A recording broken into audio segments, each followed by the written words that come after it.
चलिए, तो आज हम लोग 12th क्लास की जो चैप्टर है प्रोज का, प्रोज के चैप्टर को हम लोग क्या करेंगे कि देखने का प्रयास करेंगे, क्वेश्चन को समझने का प्रयास करेंगे।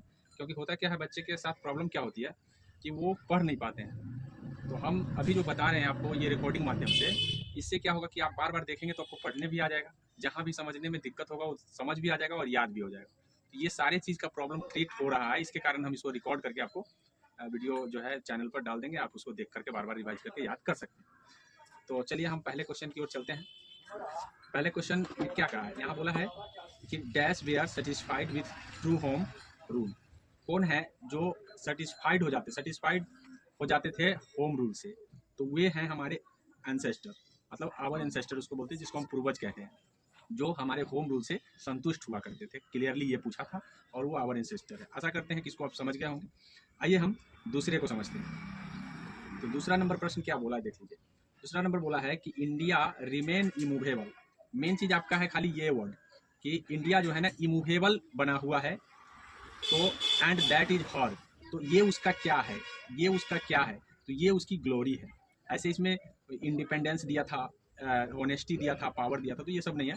अकॉर्डिंग टू चैप्टर इमूवेबल होना इंडिया के लिए ग्लोरी है।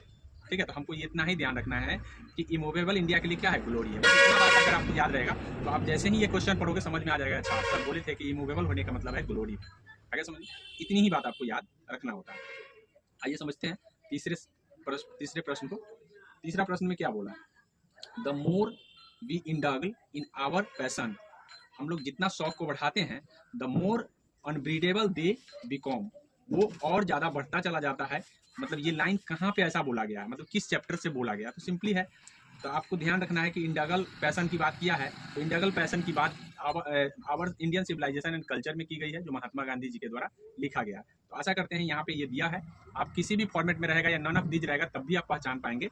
इंडगल इन आवर पैशन मतलब हमारा जो पैशन है क्या है, जितना बढ़ाते हैं उतना ज्यादा बढ़ता ही चला जाता है। ये हमारे किस चैप्टर से लिए गए, आगे समझो। तो बस हमको याद इतना ही रखना होता है और विशेष कुछ ज्यादा याद रखने की जरूरत नहीं है। आइए समझते हैं हम अगले प्रश्न को। Some of the immediate and brilliant result. कुछ जो है ना इमीडिएट और ब्रिलियंट रिजल्ट होते हैं मॉडर्न इन्वेंशन का। जो मॉडर्न इन्वेंशन है उसका इमीडिएट एंड ब्रिलियंट रिजल्ट होते हैं are to maintaining to resist. अब यहाँ इज फ्रॉम जैसे ही दे दिया, इसका मतलब कहाँ से लिया गया है। तो immediate brilliant result modern invention का अगर बात करता है, तो आप ध्यान रखेंगे कि मॉडर्नाइजेशन और इन्वेंशन की बात जो है ना कहाँ की गई है, our Indian civilization and culture में ही किया गया है। तो ये बातें आपको ध्यान रखना है और इसका राइट आंसर हो जाएगा our Indian civilization and culture. तो कौन सी बातें ध्यान रखना है, जैसे हमसे immediate brilliant result of modern invention की बात करेगा, तो ये लाइन कहाँ से ली गई है, इज फ्रॉम का मतलब वो कहाँ से लिया गया, तो ये लिया गया है इंडियन सिविलाइजेशन एंड कल्चर। तो यहाँ पे तो हम चैप्टर वाइज देख रहे हैं तो हमको समझ में आ रहा है कि हाँ जिस चैप्टर का देख रहे हैं वही होगा। लेकिन होता क्या है कि मिसलिनियस जब पूछेगा तो उस समय आपको याद नहीं रहेगा। तो यहाँ इसी चीज को, कंफ्यूजन को दूर करने के लिए ये वीडियो बनाया जा रहा है, ताकि आप मिसलिनियस भी देखेंगे तो आपको याद आ जाएगा। ठीक है, हालांकि पहले मैं समझा रहा हूँ, उसके बाद मिसलिनियस टेस्ट भी कराएंगे, ऐसा बात नहीं है, लेकिन पहले आप इसको समझ लें। ठीक है, तो दिक्कत नहीं होगा। जिनको पढ़ने में दिक्कत हो रहा है उनको बार बार रिवाइज करने की जरूरत होगी। चलिए आइए समझते हैं हम अगले प्रश्न को। बोला civilization is the mode of conduct which points, civilization is that mode. चलो स्टॉप। चलिए, civilization is the mode of conduct which point out man the path of duty. अब यहाँ पे है man the path of duty. ठीक है, main point क्या है, सिविलाइजेशन। जो मैन का पथ ऑफ ड्यूटी है वो मेन पॉइंट इसका क्या है, सिविलाइजेशन है। तो ऐसा बात कहाँ से किया गया, टेक इज फ्रॉम जैसे ही कह दिया कहाँ से ली गई है, ये बात आपको समझ में आ जाना चाहिए। ठीक है, तो ये बातें ध्यान रखना है। क्या कोई पूछना है? चलिए आगे देख लीजिए क्या बोला, the Gujarati equivalent for civilization mean. मतलब गुजराती इक्विवेलेंट का क्या मतलब है, तो गुड कंडक्ट मतलब है, इसका ध्यान रखना है। बस इतना ही ध्यान रखना है कि गुजराती इक्विवेलेंट का मतलब है good conduct. I believe that the civilization India has evolved is to not beaten in the world's is from। मतलब इंडिया को बीटेन, मतलब इंडिया बीटेन नहीं हुआ है, हम इंडिया हैज डेवलप, इंडिया क्या किया है, डेवलप किया है, फिर भी बीटन नहीं हुआ है, मतलब इंडिया वर्ल्ड से बीटन नहीं हुआ है। तो ये सिविलाइजेशन, हमारा सिविलाइजेशन वर्ल्ड से बीटन नहीं हुआ है। तो सिंपली सिविलाइजेशन की बात करें तो ईज फ्रॉम कह दिया, कहाँ से लिया गया, बस तो आप आसानी से पहचान लेंगे कहाँ से लिया गया, इंडियन सिविलाइजेशन एंड कल्चर से लिया गया। तो जनरली हमको इतना ही बात ध्यान रखना होता है। आगे आपको ये बात तो सभी को पता होना चाहिए कि इंडिया गांधी जी कब डेट किए हैं, इतना ही पूछा है। तो गांधी जी 30 जनवरी 1948 को शूट कर दिए गए थे, तो ये ध्यान रखना है। After all there is something in Hinduism that has kept it alive till now is form. तो यहाँ पे क्या पूछा गया, पहले समझ लीजिए कि after all there is something in Hinduism, there is something in Hinduism की चर्चा कहाँ की गई है, तो इसी चैप्टर से की गई है, इंडियन सिविलाइजेशन एंड कल्चर। ठीक है, तो ये ध्यान रखना है, कुछ की पॉइंट को आपको ध्यान रखना है जिससे आप पकड़ पाओगे मिसलिनियस आने पर।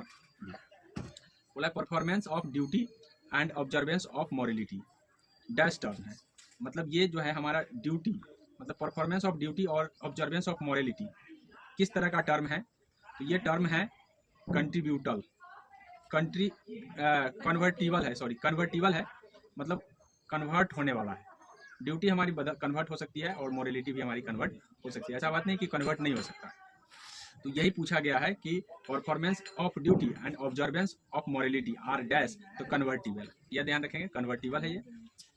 Who according to Mahatma Gandhi is restless bird, तो ये सबको पता होना चाहिए क्योंकि हम चैप्टर में कई बार चर्चा कर चुके हैं कि mind is restless bird according to Mahatma, इतनी बात आपको ध्यान रखना है। उसके बाद यहाँ देखिए, यहाँ पे क्या पूछा गया है, तो who set a limit to our indulgence, तो इंडल्जेंस जो है ना, कौन सेट किया हमारे माइंड में, आवर एंसेस्टर किया, मतलब हमारी जो चीज़ है, इंटेलिजेंस का मतलब होता है कि जो हमारे मन में आ गया हुआ है वो हमें कौन सेट कर दिया कि हाँ बड़ों को आदर करना चाहिए, या किसी से मारपीट या झगड़ा नहीं करना चाहिए, मतलब रूल रेगुलेशन हमारे माइंड में जो आ गया है, किसने सेट कर दिया, तो हमारे एंसेस्टर ने सेट कर दिया ऐसा, ठीक है, तो ये आवर एंसेस्टर होगा। ठीक, what is largely a mental condition, मतलब mental condition, largely mental condition कब होती है, जिस समय हैप्पीनेस होता है। Happiness according to chapter, happiness को लार्जली मेंटल कंडीशन कहा गया।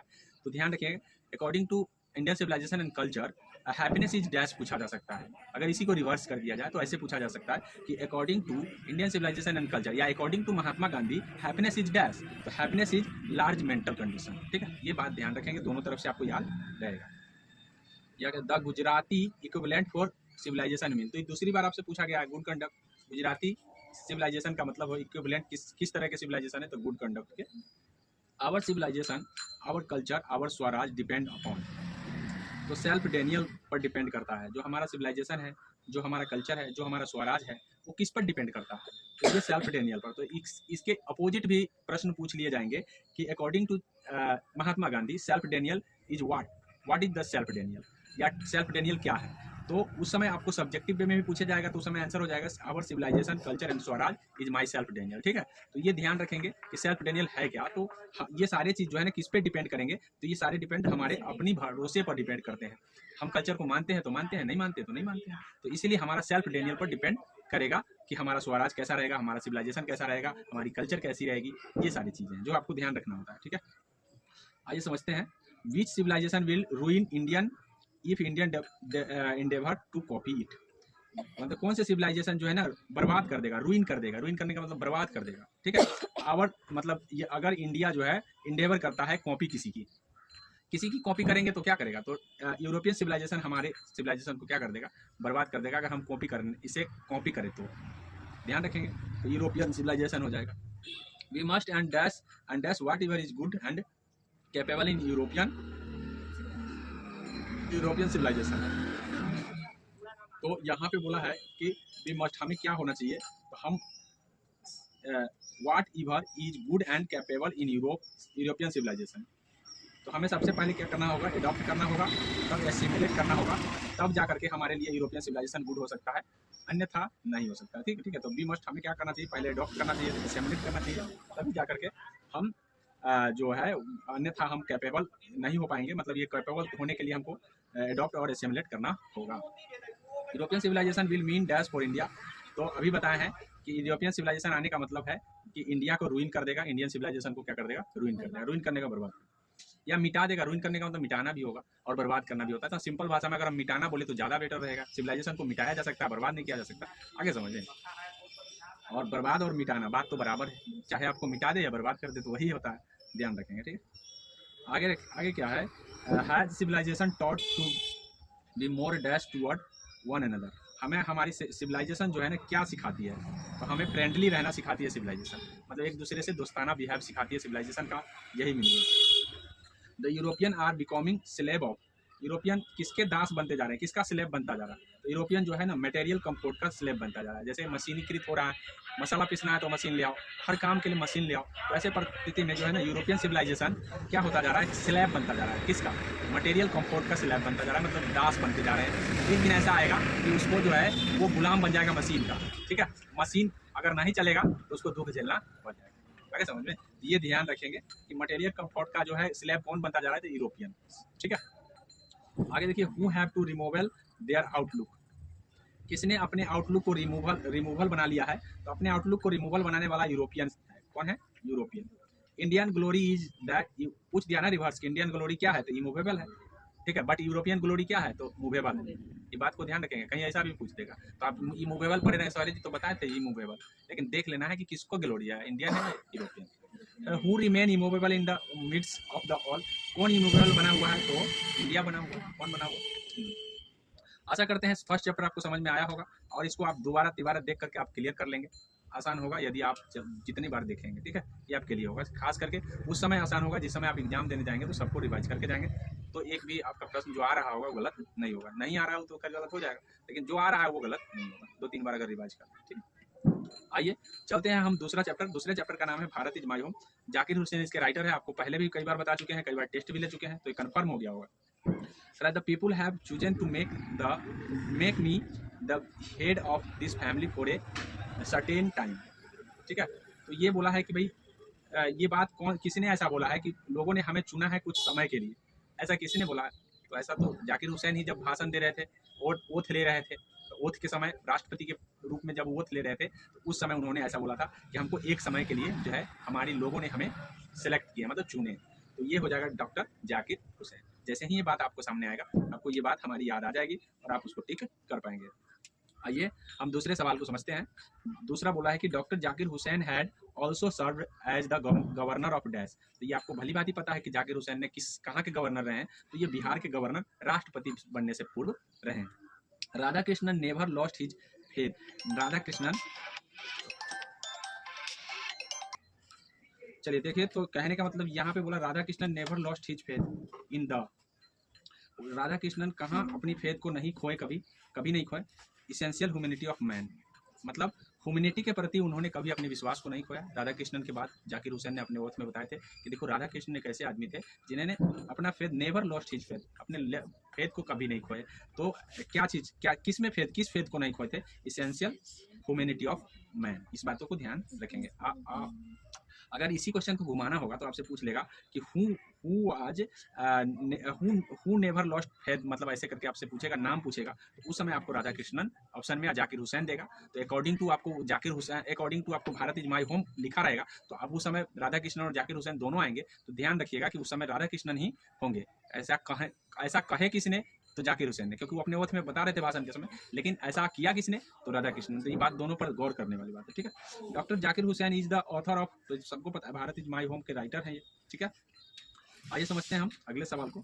नेक्स्ट 5 नंबर सवाल क्या कहा है, what according to Zakir Hussain which is the prime instrument of national purpose, मतलब उन्होंने नेशनल पर्पस से प्राइम इंस्ट्रूमेंट किसे बताया, तो एजुकेशन को उन्होंने बताया कि एजुकेशन ही सबसे पहला हथियार है हमारा, अगर हमारे पास एजुकेशन नहीं है तो पहली हथियार ही आपके पास नहीं है, ये चीज़ उन्होंने बोला। हथियार इंस्ट्रूमेंट का मतलब यंत्र भी होते हैं और हथियार भी होते हैं, ध्यान रखेंगे। यहाँ पे विपन का बात किया गया है कि पहला विपन अगर कोई है हमारा तो education.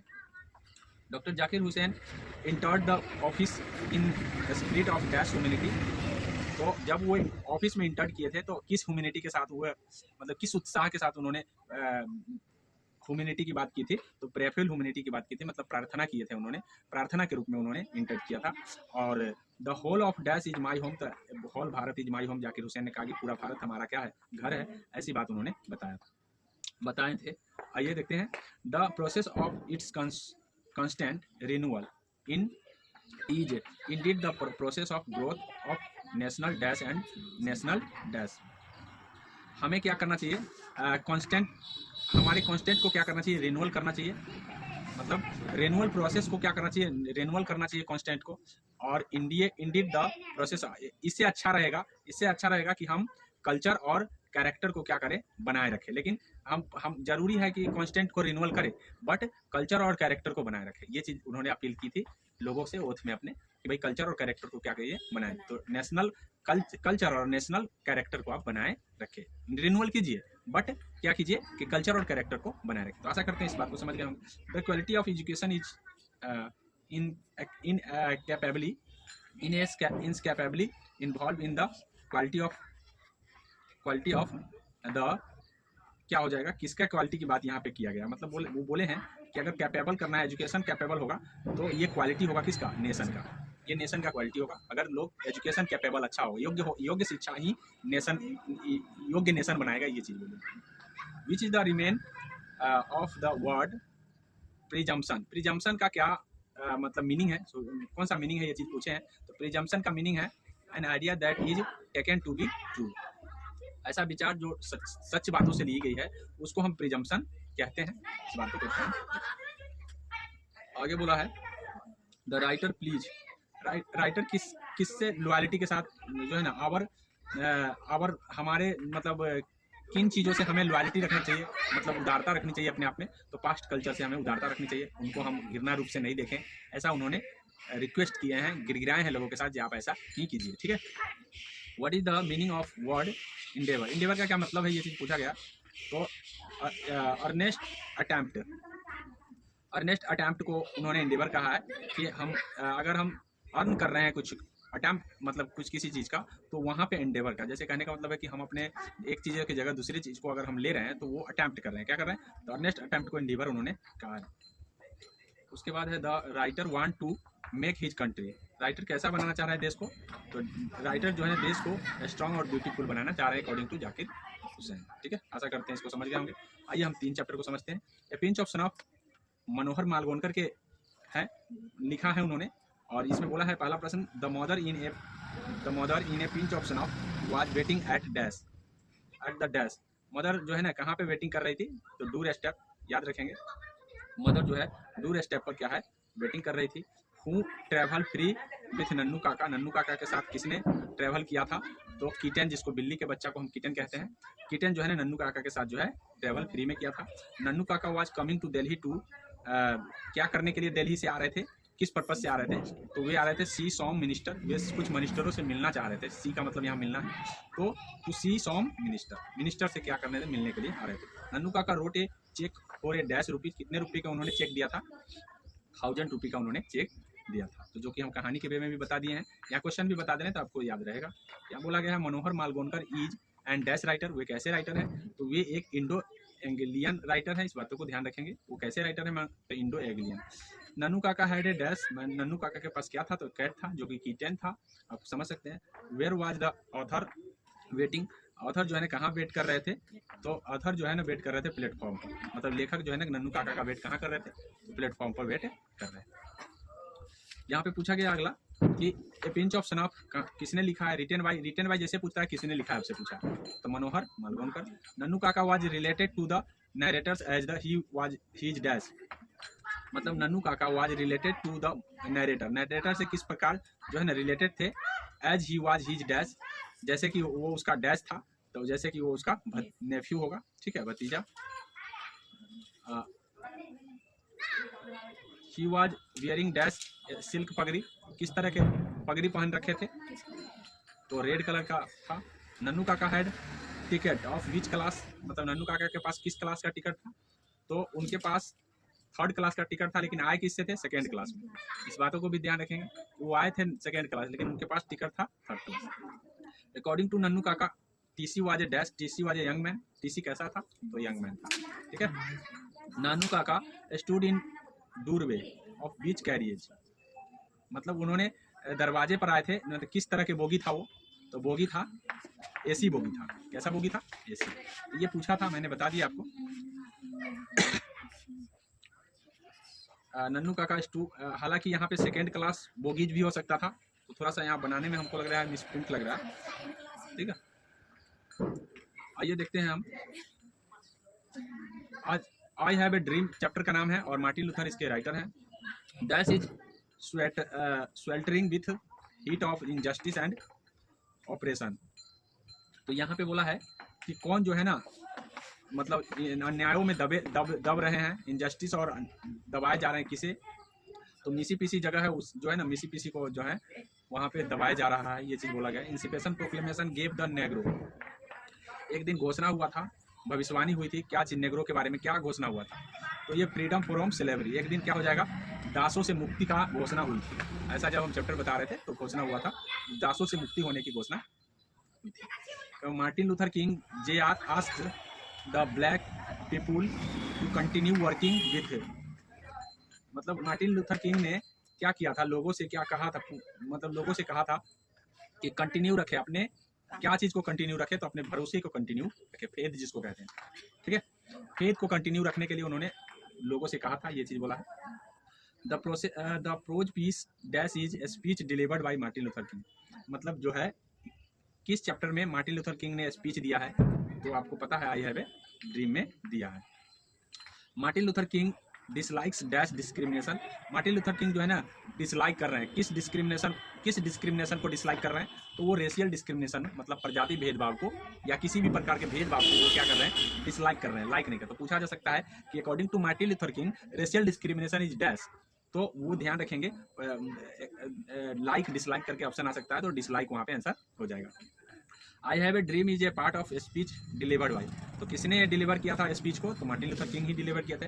I have dream is written by, किसके द्वारा लिखा गया था, तो मार्टिन लूथर किंग के द्वारा ही लिखा गया था। तो डिलीवर किसने किया, तो मार्टिन लूथर किंग, रिटन किसने किया, तो मार्टिन लूथर किंग। आप दोनों तरीके से याद रखेंगे। In which country does the negro find themselves as a exile, मतलब नेग्रो जो है ना किस कंट्री में उनको अलगाव कर दिया गया था नेग्रो को, तो अमेरिका में। कहाँ पे, अमेरिका में।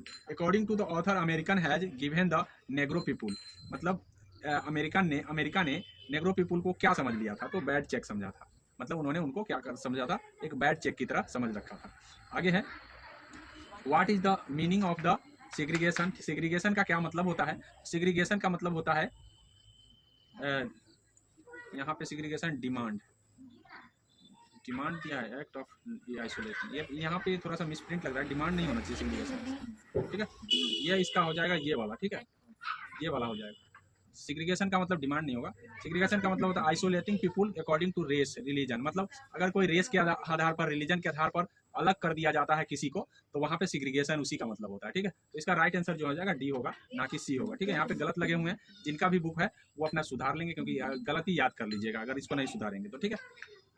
यहाँ पे देखिए, यहाँ पे बोला गया है कि after how many years the Negro is still not free, मतलब कितने सालों तक नहीं फ्री रहा, तो 100 सालों तक उन्होंने, मतलब वो फ्री नहीं थे, इस बातों को ध्यान रखेंगे कि कितने सालों तक जो है ना वो फ्री नहीं थे, तो 100 सालों तक फ्री नहीं थे।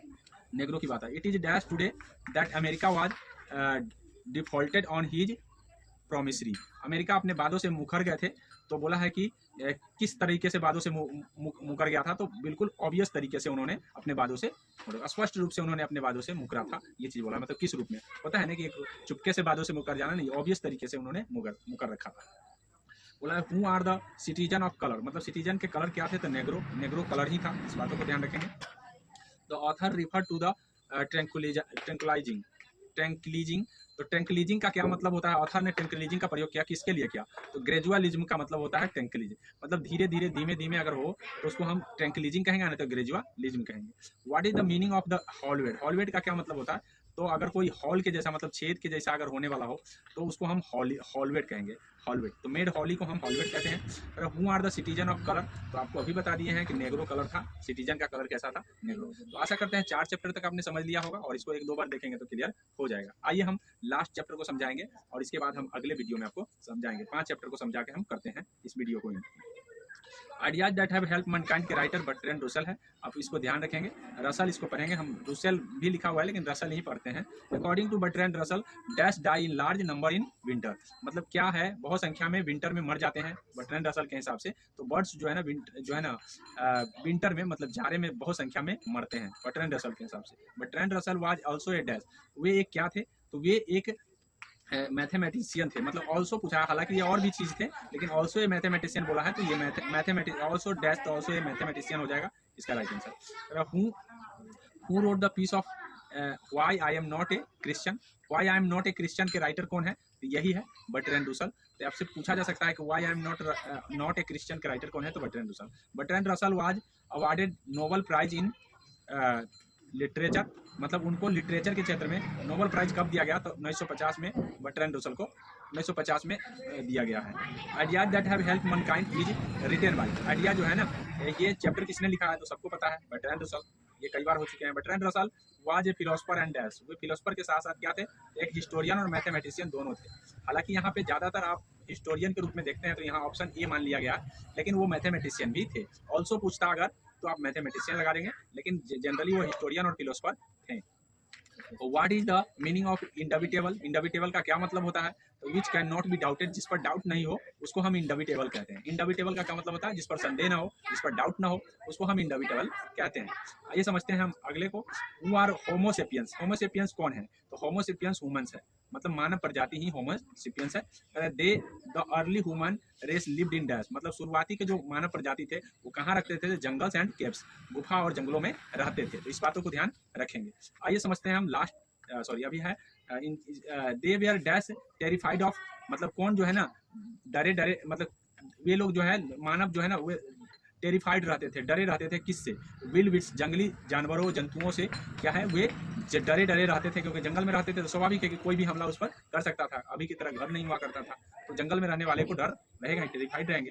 The human were dash agile compare to monkeys, मतलब किस तरह से हम मंकीज से हम ह्यूमन को किस तरह से कंपेयर कर सकते हैं, तो लेस कंपेयर कर सकते हैं, ठीक है। आपको ध्यान रखना है कि मंकी से लेस कंपेयर मतलब कम ही कंपेयर किया जा सकता है, क्योंकि इनसे ज़्यादा चिंपैंजी का मतलब दिन मिला है, इसीलिए हम मंकी से ज़्यादा कंपेयर नहीं कर सकते हैं ह्यूमन को। In those days the no number of man was, आज जो है ना बहुत सारे जो लोग हैं ज़्यादातर छोटे होते हैं, ये ध्यान रखेंगे।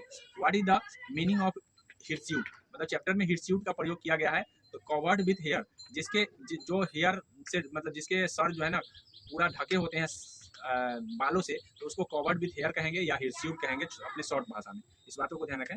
We have certainly become progressively less like, हम लोग जो है प्रोग्रेस किए हैं, we have certainly become progressively less like animals, मतलब लेकिन एनिमल्स जो है ना कम प्रोग्रेस किया है, इस बातों को ध्यान रखेंगे। उसके बाद who among the following writer was a mathematician, तो कौन है मैथमेटिशियन, तो बर्ट्रैंड रसल है, और Bertrand Russell was distinguished dash philosopher, तो वो किस तरह के कहाँ के फिलोसफर है, तो ब्रिटिश फिलोसफर है।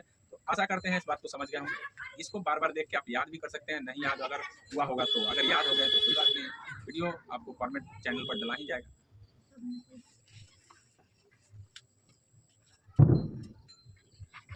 कितना देर चल गया।